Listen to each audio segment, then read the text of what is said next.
Well, hello again to all the boys and girls out there in YouTube land watching.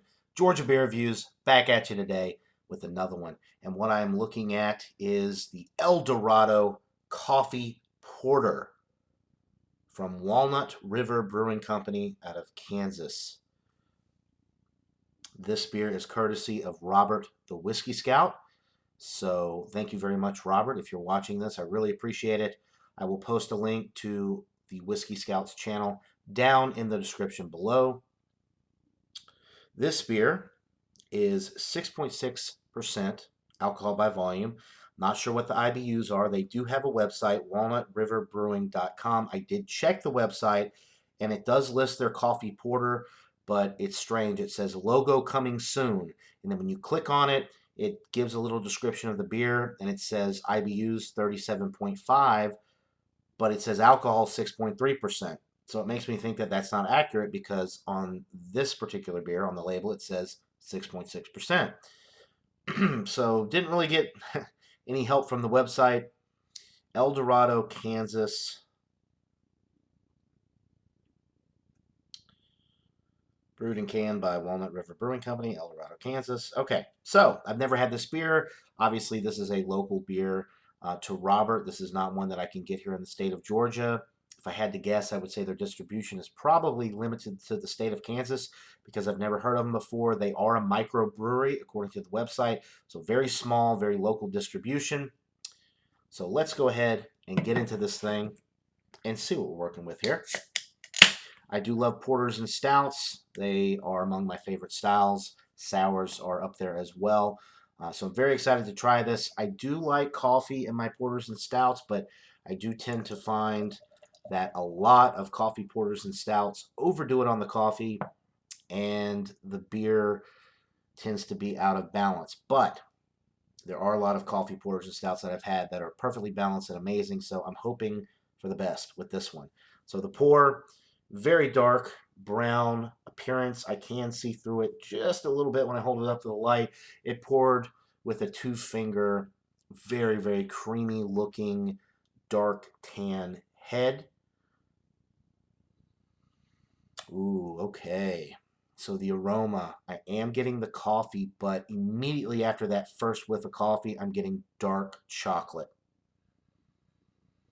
A lot of dark chocolate on the aroma, which complements the coffee very well. Kind of smells like a Jamocha shake from Arby's, one of my favorite milkshakes. Smells really good. It smells very malty. Definitely not getting any bitter notes on the aroma or any notes that make me think that this is going to be a very bitter beer. A lot of times you do get bitterness from coffee porters and stouts because coffee by itself is very bitter, but this smells delightful. A little bit of toasty notes, like toasted bread notes on the aroma as well.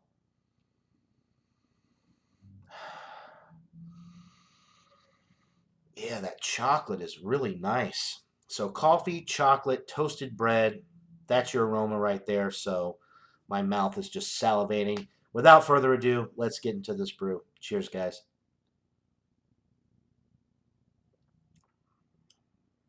Oh, yeah. Okay. Coffee right up front, a little bit of dark chocolate, super bready in the middle of the sip, darkly toasted bread notes, not charred, but very, very darkly toasted bread in the middle of the sip. The body is on the medium side. It does kind of, it's very smoothie. It's very smooth, almost got like a creamy mouthfeel, even though it's not a milk stout or milk porter. It doesn't have lactose added, but it does have a very smooth, creamy-like mouthfeel.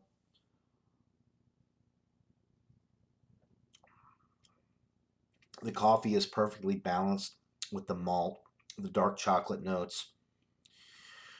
The breadiness in the middle is really nice, really significant, really, it's definitely very in your face to let you know that you're drinking a beer and not a coffee, which you tend to get with some coffee porters and stouts. It's like drinking coffee. This is definitely not the case. This is drinking a beer for sure. You cannot fool people into thinking they're drinking coffee with this, as you can with some other products.